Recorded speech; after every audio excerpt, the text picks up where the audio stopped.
Hoje eu vou falar sobre um filme mais antigo, é um filme de 1987, que eu assisti há pouco tempo naquela plataforma Mubi, e eu gostei bastante, e aparentemente foi o segundo filme da Catherine Bigelow.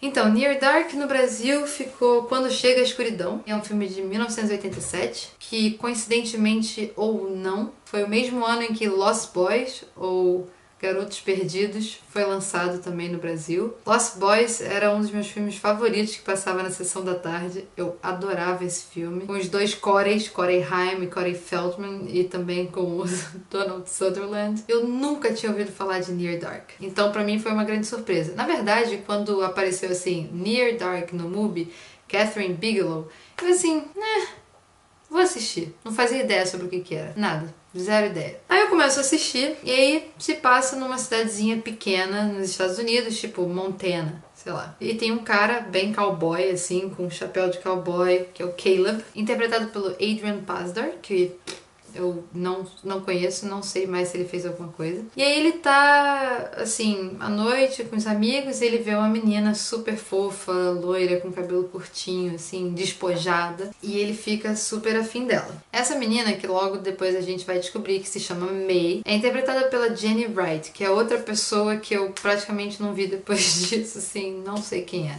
Então, assim, por enquanto o elenco é só de gente desconhecida. E aí ele oferece dar uma carona pra ela, pra onde ela precisa ir. E ela no meio do caminho pede pra ele parar o carro pra perceber uma coisa, pra mostrar pra ele uma coisa, enfim. E quando ele para, ela sai do carro e ela começa a falar assim: "Você tá ouvindo o som da noite? Tem tanta coisa." E ela fica assim, meio apreciando o som da noite. E é super bonita essa cena. E ele fica, tipo, tentando ouvir, ele não sabe do que ela tá falando.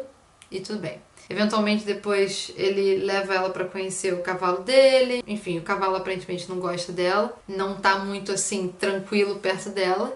E aí você já vai tipo sendo introduzido ao elemento thriller sobrenatural da história. E aí, enfim, ele volta pro carro pra levar ela pra lugar onde ela tá ficando, que ela diz pra ele. E ele para o carro e fala que ele só vai levar ela até lá se ela der um beijo nele. E ela tá cada vez mais preocupada e exasperada porque tá chegando no momento em que o sol vai nascer. E aí você pensa: essa menina está preocupada com o sol que vai nascer. Que coisa estranha. Quem será que fica preocupado com o sol que vai nascer? E aí, eventualmente, ela dá um beijo nele, só que esse beijo fica cada vez mais intenso e ela acaba dando uma mordidinha nele. Enfim, isso daí é só a introdução do filme. A questão é que, eventualmente, ele se transforma num vampiro porque ela morde ele, mas não tira o sangue todo, que é sempre aquele detalhe maneiro dos filmes de vampiro, que é como assim, a fronteira entre você morder uma pessoa e matar ela, ou morder a pessoa e transformar ela num vampiro. E eventualmente ele conhece a gangue dela, ou seja, sei lá, a família vampiresca dela, que é interpretado por Tim Thomerson, Jeanette Goldstein e finalmente nada mais nada menos que Lance Henriksen e Bill Paxton. Galera maravilhosa de Alien. E é engraçado essa coisa de ter um menino, né? Tem uma criança no meio deles e a maioria desses filmes de vampiro tinha uma criança, né? No filme do Francis Ford Coppola, Entrevista com o Vampiro, você tinha aquela menininha interpretada pela Kirsten Dunst. No Lost Boys você tinha um menino também e também no Near Dark você tem um garoto. Acho que é porque é super legal você ver o efeito que isso pode ter numa criança se ela é transformada num vampiro, sabe? O fato de que ela cresce enquanto, enfim, pensamento, ser humano e tal, mas ela continua presa num corpo de criança, tipo, é muito bizarro. Então acho que é impactante. Uma coisa que eu acho super legal nesse filme é que em nenhum momento eles mencionam a palavra vampiro. É um pouco que nem 28 Days do Danny Boyle, que é sobre zumbi, mas ninguém fala que é sobre zumbi. Ou enfim, Shaun of the Dead, que também, quando eles mencionam Z-word, eles não chegam a completar porque, enfim, parece muito estúpido. E aí dá a sensação de que esses filmes estão levando um pouco mais a sério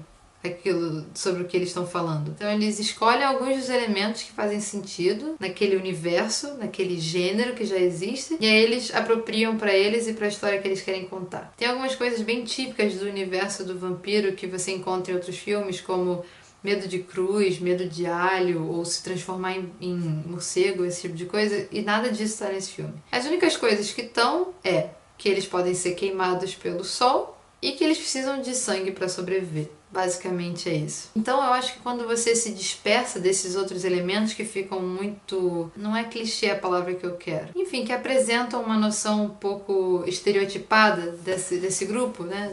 Desse grupo que faz parte do imaginário do terror. Quando você se dissipa dessas coisas, eu acho que você consegue atingir um lugar mais sombrio. E o filme é bem interessante porque ele consegue equilibrar uma certa empatia que você cria pelos personagens e pela necessidade deles, mas ao mesmo tempo você sente que o modo de vida deles é um modo de vida que requer necessariamente a crueldade, ou enfim, ao assassinato. E o Caleb, o personagem do Caleb, não consegue se acostumar com isso. Por um lado, ele sente uma certa euforia, que faz parte dessa transformação, e também por estar do lado da May, que é tipo, sei lá, a alma gêmea dele, uma pessoa que ele curtiu muito e tal. Mas por outro lado, ele não consegue se submeter às regras básicas de ser um vampiro, que é matar uma pessoa pra pegar o sangue dela e tal, né? O personagem do Bill Paxton é muito maravilhoso. Ele é tipo o vampiro perfeito. Ele não tem nenhuma dó, ele não tem nenhum peso na consciência. Ele se diverte muito, ele é muito bom no que ele faz. Já a May, ela é meio que um equilíbrio, assim, entre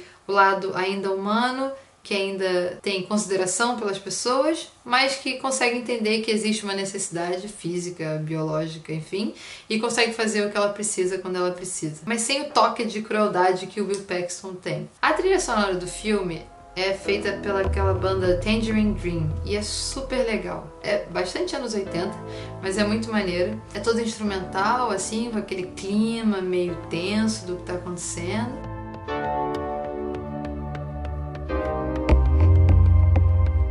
Enfim, foi muito maneiro ver um filme de vampiro que tá despido daquelas noções mais estereotipadas e trata eles, eu acho, de uma maneira um pouco mais séria. Acho a fotografia do filme bonita também, ela se passa praticamente toda a noite. O filme, apesar de ter tido boas críticas, foi um fracasso no cinema e foi bastante eclipsado pela saída de Lost Boys, que tinham nomes muito mais conhecidos. E só recentemente começou a ser revisitado como um filme cult. A Kathryn Bigelow diz que ela estava querendo fazer uma mistura entre o gênero do faroeste e o gênero de vampiro. E ela consegue um pouco fazer isso, né? Por causa do ambiente, assim, dessa cidade rural americana e da noção de conflito e de duelo também, que é muito típica dos filmes de faroeste. Então é interessante, assim, você ver essa mistura de gêneros. Assim como Shaun of the Dead, que é um filme maravilhoso de zumbi, é uma comédia e ao mesmo tempo é um filme de zumbi.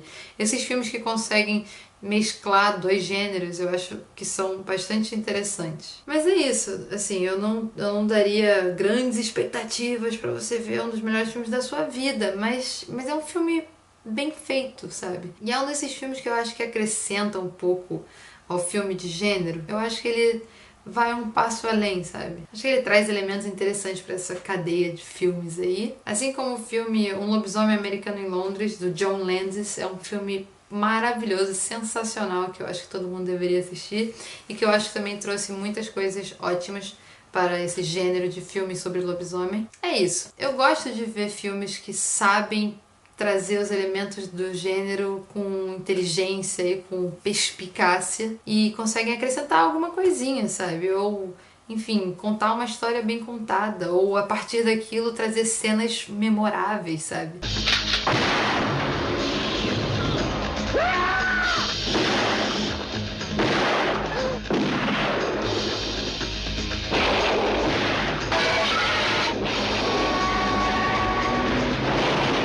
Então é isso. Eu acho que ele tá no YouTube até, tipo, o filme inteiro. Acho que se você quiser assistir, tem como. Podia até fazer uma sessão dupla, tipo Lost Boys e Near Dark, até pra fazer a comparação dos dois filmes de 1987. Ou então Near Dark e Um Lobisomem Americano em Londres, que é tão maravilhoso. Enfim, só jogando aí umas ideias aí pra vocês. E é isso.